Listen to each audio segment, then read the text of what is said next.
évidemment. Ok.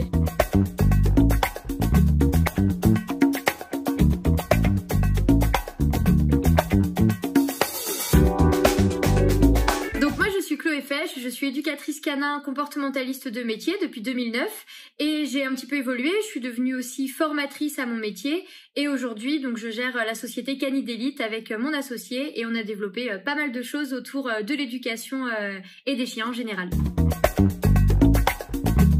J'ai fait une fac de philosophie, donc rien à voir avec le domaine canin. Et en fait, pendant la fac de philo, je cherchais ce que je voulais faire et je suis tombée sur le métier d'éducateur comportementaliste canin. Et ça a été vraiment une révélation, c'est ce que j'ai voulu faire de suite. Donc j'ai fait une formation, j'ai créé mon entreprise, j'avais 19 ans à ce moment-là.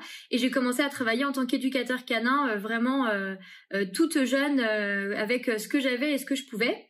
Petit à petit, j'ai commencé à me lasser, en fait, et j'ai décidé de me former davantage. Et pour ça, j'ai pu partir au Canada. Donc, je suis restée plusieurs mois, tout un hiver là-bas. Et j'entraînais des chiens de traîneau. Donc, c'était vraiment une expérience incroyable. Parce que j'étais avec des chiens, ils étaient en groupe, il y en avait plus de 50, c'était vraiment passionnant. Et quand je suis revenue en France, j'ai décidé de créer le centre de formation qui existe encore aujourd'hui pour former des gens à mon métier avec une idée qui était que je voulais former les gens comme moi j'aurais voulu être formée à l'époque. Et donc cette idée reste d'ailleurs toujours dans les principes de la formation. Et ensuite, petit à petit, j'ai évolué encore, je me suis associée. Et aujourd'hui, on a développé avec mon associé donc des centres canins. On a actuellement 4 centres canins d'éducation, de loisirs et de sport canin. On a le centre de formation et on a développé tout ce qui est réseaux sociaux. On a un blog, on a une chaîne YouTube, on va lancer là bientôt nos podcasts, nos formations en ligne. En fait, notre objectif au jour d'aujourd'hui, c'est de communiquer un maximum autour de l'éducation positive pour qu'un maximum de gens puissent comprendre ce que c'est et être dans ce biais-là avec leur animal. Alors ma société c'est Canidélite, donc comme je disais je suis associée avec mon associé qui s'appelle Anthony qui lui s'occupe de toute la partie sport canin, moi je m'occupe de toute la partie éducation. Et donc aujourd'hui Canidélite on est une dizaine, donc il y a des éducateurs canins qui travaillent dans nos centres canins. On a également un dog wash qui est un centre de toilettage libre-service où on a une personne qui s'occupe des chiens là-bas. On a une secrétaire, on a une community manager, on a des formateurs aussi au métier d'éducateur canin. Donc voilà, on a développé un réseau qui travaille avec nous au quotidien et du coup c'est vraiment cool. Alors, à la base, mon métier, c'est celui d'être éducatrice canin. Donc, ce métier-là, il consiste à vraiment aider les particuliers à mieux vivre avec leurs chiens en leur donnant vraiment des conseils et un suivi au niveau de l'éducation et du comportement. Donc ça, c'est toujours mon métier aujourd'hui, d'ailleurs. Maintenant, je fais d'autres choses aussi parce que, comme je le disais, je suis également formatrice. Et puis, au sein de la société, je m'occupe vraiment de toute la partie communication, vidéo. Sur YouTube, c'est moi qui gère toutes les vidéos, etc. Donc, j'ai plusieurs casquettes aujourd'hui, mais à la base, mon vrai métier, c'est celui d'être éducateur canin. C'est le fait que je suis complètement libre de faire les projets que j'ai envie de faire. C'est-à-dire que voilà, quand j'ai une idée, je peux aller au bout de cette idée. Il n'y a pas de barrière autre que celle que je peux me donner éventuellement. Et le fait que c'est tout le temps varié. Voilà, donc ça c'est quelque chose qui est hyper important. Si je commence à me lasser, je vais tout de suite trouver une idée pour rendre le projet un peu plus stimulant à mes yeux.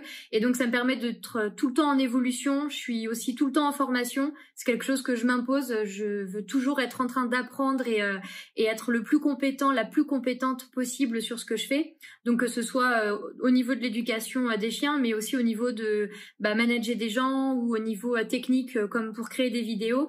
Et voilà, c'est ce que j'aime le plus, c'est le fait que ça ne se ressemble pas et que je suis tout le temps en train d'apprendre et d'évoluer dans ce que je fais et que j'en suis le moteur. Ça, c'est quelque chose qui est important dans mes propres valeurs. Que je sais moins faire, voilà. Donc c'est tout ce sur lequel aussi j'ai tendance à me former un peu plus. En soi, il n'y a pas grand-chose que j'aime pas parce que souvent je vais m'arranger pour rendre ça suffisamment ludique pour que ça me plaise ou je vais mettre ce truc-là, je vais plutôt demander à quelqu'un qui est plus doué que moi pour le faire, de le faire justement. Mais voilà, sinon c'est vrai que ce que j'aime pas, ça peut être certains problèmes des fois qu'il faut régler, qui sont pas trop marrants et voilà, c'est jamais très agréable. Mais j'essaie vraiment dans ma mentalité de me dire si j'ai ce problème, c'est que je vais en tirer quelque chose, donc ça va au moins m'apprendre quelque chose, donc j'essaye d'être là-dedans. Mais des fois c'est pas très marrant, ouais, c'est vrai. Aujourd'hui, pour être éducateur canin, il n'y a pas de formation obligatoire. La seule chose qu'il faut obtenir, c'est l'ACACED, qui est un QCM qu'on passe en lycée agricole après 2 jours de formation. Cet examen n'est absolument pas qualifiant dans le sens où vous devez l'obtenir dès l'instant où vous voulez travailler dans le monde du chien, que ce soit éleveur, pension, etc. Tous les corps de métier sauf toiletteur. Donc, si vous n'avez que l'ACACED, théoriquement, vous pouvez être éducateur canin, mais en fait, vous n'avez pas appris le métier. Donc, pour apprendre le métier, il y a 2 voies principales. Soit on part sur le BP, le brevet professionnel d'éducateur canin, qui délivre un diplôme d'État, qui se fait en lycée agricole sur 1 ou 2 ans. Soit on passe par des formations privées, comme ce qu'on fait nous chez Canidélite. Et les formations privées sont des formations qui sont souvent beaucoup plus courtes, qui sont principalement à destination des gens en reconversion professionnelle, donc c'est vraiment un public d'adultes.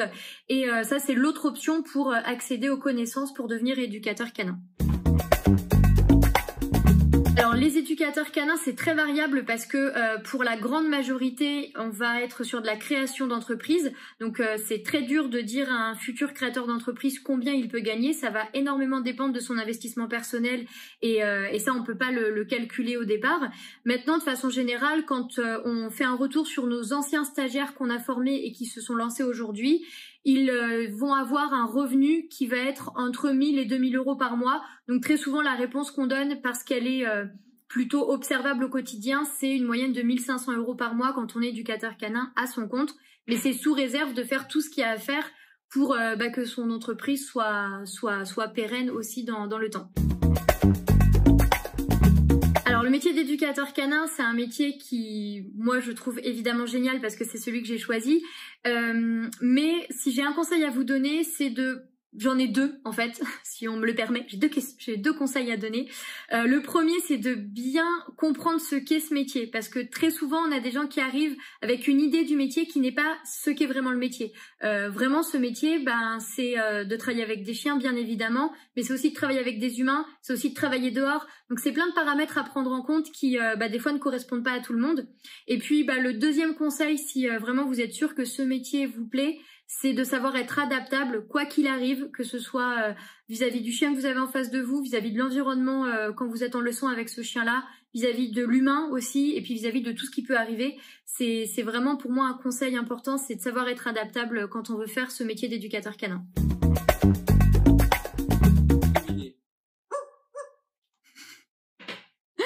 Ok, je dois deviner la race. C'est ça. Ok. Là, je partirais sur un petit chien. Un chien plutôt, voilà, petit chien style... Attends, refais-le pour voir. Ok, ouais. Ouais, je serais partie sur un petit bichon maltais. Exactement. Et ben voilà. Et toi, est-ce que tu sais faire le dog argentin? Alors, le dog argentin, moi, à mon sens, il ferait un truc du genre... ouf, ouf, comme ça. Parce que c'est quand même un gros chien, tu vois. Voilà. Et le chihuahua? Le chihuahua, il est petit, donc il fait un tout petit aboiement. Il fait... Et le husky? Husky, comment on prononce ça? Husky, le husky. Le husky, il peut même hurler, comme le loup. On le voit assez souvent, donc ça ferait un...